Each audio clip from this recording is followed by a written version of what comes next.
De la agenda parlamentaria de este primer semestre del año con nosotros a esta hora, el asambleísta de la bancada de Creo, Francisco Jiménez, de la Comisión de Desarrollo Económico. Asambleísta, buenos días. ¿Cómo está? Bueno, buenos días, un gusto poder estar y compartir con usted a esta hora. Bueno, entiendo que por la situación sanitaria y por prevención de más contagios, las reuniones se están realizando, las reuniones de las comisiones me refiero, de manera virtual. ¿Tienen previsto algún pleno para estos días? Bueno, esta semana no nos olvidemos que pues se incrementaron un poco los contagios ahora en fin de año por todo este tema de las festividades y se tomó la decisión en la Asamblea hace unos días, más bien a inicios de semana, de despachar de manera virtual, por vía telemática, suspender por lo pronto las sesiones presenciales. De hecho, hubo algunos casos dentro de la Asamblea, dentro de los equipos legislativos de personas contagiadas. Yo mismo en mi equipo legislativo tengo a una persona que está contagiada, pero afortunadamente presenta pocos síntomas. Entonces, por precaución, se estableció que esta semana despachemos de forma telemática y virtual y habrá que reevaluar la situación este domingo para ver si es que efectivamente volvemos a la presencialidad la próxima semana o si las medidas toman una semana más, por decirlo así, para poder regresar ya a la absoluta normalidad. Bueno, había dos proyectos de ley que entiendo que por calendario tenían que haber sido retomados para los primeros días de enero. Uno era la definitiva aprobación de esa reforma al COIP a propósito de el aborto en caso de violación, y el otro, si no me equivoco, era la reforma de la ley minera. ¿Esos podrían quedar postergados para aprobación definitiva del Pleno?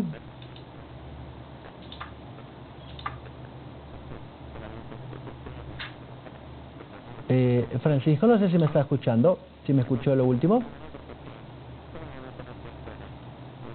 Hola. Parece que tenemos problemas con el audio del asambleísta Francisco Jiménez, no sé si me pueden verificar, por favor. Sí, parece que tenemos algún problema con su retorno. Dialogamos con Francisco Jiménez, es asambleísta de la bancada oficialista de Creo por la provincia del Guayas, y comentábamos sobre los proyectos pendientes de aprobación de la legislatura este primer semestre, y que, como bien nos ha dicho, las comisiones trabajan de manera telemática para evitar más contagios, porque ya se han registrado algunos de ellos dentro de los funcionarios del Parlamento. Vamos a ver si podemos volver a conectarnos con el asambleísta Francisco Jiménez. Vamos a dar una pequeña pausa para seguir en el diálogo con el asambleísta Francisco. A ver, ahora sí parece que lo tenemos. Asambleísta, ¿me escucha ahora sí? Yo sí lo escucho bien, sí. Yo también lo escucho perfecto. Muchas gracias. Volvemos al diálogo. Le preguntaba si es que conoce usted, dentro de la agenda parlamentaria, de los dos proyectos que estaban previstos, porque así lo dijeron las autoridades el año pasado, retomar tanto el definitivo debate para la aprobación de esa denominada ley para la prevención, o mejor dicho, el aborto por violación, y las reformas a la ley minera. ¿Esas quedarían postergadas? ¿Qué conoce usted? No, esas leyes se van a tratar. Bueno, el aborto es un tema muy polémico. La ley sobre la interrupción del embarazo, para ser un poco más específicos, es un tema bastante polémico que genera algunas divergencias. Por lo tanto, es algo que se tiene previsto esperar un poco. Y lo de la ley minera es un tema de mucha actualidad. No nos olvidemos que tenemos el caso de Zaruma, que nos ha generado pues un montón de preocupaciones. Así que este es un tema que probablemente se trate dentro de las próximas semanas en la agenda legislativa. Igualmente hay otras 3 normativas que son bien importantes para nosotros, como en el tema de salud. No nos olvidemos que todavía seguimos inmersos en una pandemia que nos ha tenido un poco complicados y de la cual recién estamos tratando de salir de forma definitiva. El tema de seguridad también es una cuestión que va a entrar en la agenda legislativa seguramente en el primer semestre. Y finalmente la cuestión de las reformas laborales, que también ameritará una revisión seguramente en las próximas semanas que vienen. Por lo tanto, nosotros se podría decir que vamos a tener una agenda bastante copada en las próximas semanas. El presidente dijo el pasado lunes en un conversatorio que participamos que primero enviará la ley de inversiones y que será en cuestión de días, y luego, quizás en marzo, porque entiendo que va a socializar la reforma laboral. ¿Qué conoce usted de la ley para inversiones? Y entiendo que va a caer en la comisión de ustedes, de Desarrollo Económico. Sí, es una de las 3 patas de la mesa, ¿no? La ley en materia de inversiones es una promesa pendiente del gobierno. No nos olvidemos que salimos de un escenario de negociación bastante complejo, bastante complicadito, que fue el de la negociación de la Ley de Desarrollo Económico, con todo lo que eso supuso en términos de discusión y de gestiones con las diferentes bancadas. Pero de ahí para adelante, una vez superado ese tema, ahora nos quedan los otros dos aspectos que son particularmente importantes.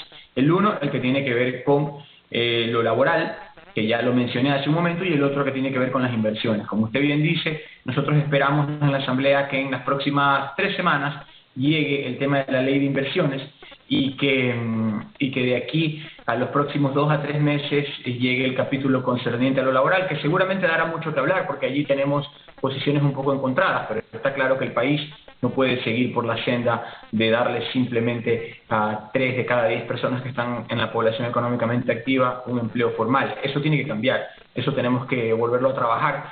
Tenemos un Código del Trabajo de 1938 que ya exige una seria renovación, así que seguramente es una de las grandes discusiones que vamos a tener dentro de este primer trimestre en la Asamblea, pero está claro que antes llegará lo de inversiones para poderlo tratar. Ahora, no habrá votos, porque parece ser que el tema de la reforma laboral, de lo que han dicho las bancadas de oposición, pues como que no están muy de acuerdo, a pesar de que ni siquiera se conoce el texto de la ley, la reforma laboral. ¿Es una estrategia de gobierno socializarla, entre comillas, hasta conseguir los votos? Sí, creo que es algo que aprendimos desde la vez pasada que se envió la Ley de Creación de Oportunidades, pues que no pasó ni siquiera el primer filtro, que era el de la Unidad Técnica Legislativa y el del CAL. Hay temas que son suficientemente polémicos como para no digerirlos muy rápido ni masticarlos muy rápido. Ese ciertamente es la cuestión laboral. Yo creo que es bueno empezar a socializar los diferentes temas antes, aunque haber mandado ese proyecto de la Ley de Creación de Oportunidades también nos dio la posibilidad de conocer un poco a todos los asambleístas de las distintas bancadas. Nosotros ya teníamos algún anticipo de eso, pero a todos les permitió tener ya una primera vista de lo que podría ser la reforma laboral. Entonces ahora pues se puede utilizar ya ese conocimiento previo para poder darlo a conocer, socializarlo, ver que la ciudadanía haga sus observaciones. Como digo yo, masticarlo un poco despacio y luego ver qué es lo que finalmente vamos decidiendo los asambleístas dentro de la Asamblea Nacional. En el tema de inversiones es menos complicado porque es más dulce, no es garrote, ¿no? O sea, no estoy diciendo que lo otro sea garrote, pero es más tranquilo, más sencillo, son definiciones que le van a ayudar a prácticamente todo el mundo, entonces eso no debería ser un tema demasiado polémico, aunque bueno, en la Asamblea siempre se encuentran razones para discutir de todos los asuntos que se presentan allí. Pero lo que sí está claro es que el país necesita estas dos normas, estos dos cuerpos legislativos, y tenemos que impulsarlos, tanto lo que tiene que ver con inversiones como lo que tiene que ver con lo laboral. Es algo que seguramente estaremos abocados en los primeros 3 meses de actividad ahora de la Asamblea. ¿Le preocupa al gobierno, digo al gobierno porque ustedes son parte del mismo, estas posibles movilizaciones y este ambiente crispado que está generando tanto los movimientos sociales como el sector indígena? Porque el señor Issa ha dicho que pues se mantiene en el tema de movilizarse. Digo esto porque las reformas que entraron por el Ministerio de la Ley y la actual política económica sobre todo no gustan a algunos sectores sociales. ¿Cree usted que desde la Asamblea se podría suavizar un poco el tema? Digo, teniendo en cuenta que Pachakutik sigue siendo un bloque que tiene alguna capacidad de diálogo con su propia organización de base, que es la CONAIE.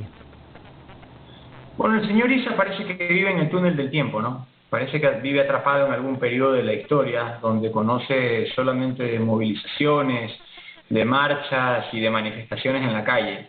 El país ha seguido avanzando, el país ha querido ir solucionando sus problemas, el país tiene que tomar pasos hacia una reactivación económica.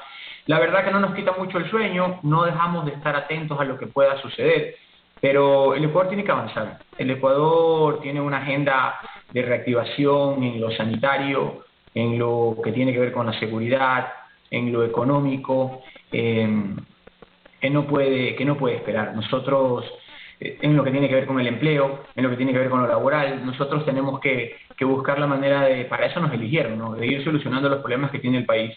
Y bueno, si es que hay personas o dirigentes que están descontentos con eso, lo que esperamos es que expongan con claridad y con razonabilidad, sobre todo, cuáles son sus descontentos para ver de qué manera se los puede resolver. Pero nosotros hemos perdido mucho tiempo. Hemos pasado mucho tiempo en discusiones estériles, en actitudes que no nos llevan absolutamente a nada, y por lo tanto hoy lo peor que nos puede pasar es mantener nuestro carro lleno de piedras. Y yo creo que eso es algo en lo que el gobierno está decidido a no dejarse arrastrar a ese carro lleno de piedras, sino a avanzar, a tomar las decisiones que se tienen que tomar por el bien del Ecuador y sobre todo por las grandes mayorías. Mire usted que hace apenas unos días el presidente ya entregó los primeros créditos al sector rural, tal como se lo había ofrecido en campaña, al 1% de interés y a 30 años plazo, créditos que van a permitir reactivar el agro, reactivar el campo, y ese tipo de decisiones. Se redujo también ya una pequeña parte porcentual del impuesto a la salida de divisas, se ha aumentado el valor del salario básico unificado en $25. Entonces vamos avanzando, vamos tomando medidas que van permitiendo al Ecuador ir sacando la cabeza fuera del agua, y no podemos permitir que haya gente que lo tenga que mantener atrás. No quiere decir que no se vayan a escuchar, ojo, los reclamos justos que tenga la sociedad civil, la dirigencia y los sectores políticos. Por supuesto que hay que escucharlos. Lo que no puede pasar es que nos dejemos empantanar en esas discusiones y que no tomemos las decisiones que el Ecuador requiere y la gente necesita. Asambleísta, estoy con el tiempo. Muchas gracias. Gracias a usted, Byron. Un gusto como siempre. Gracias. Francisco Jiménez, asambleísta de Creo por la provincia del Guayas, a propósito de la agenda parlamentaria y la posición del bloque respecto a estas. Vamos a otros temas. Volvemos al tema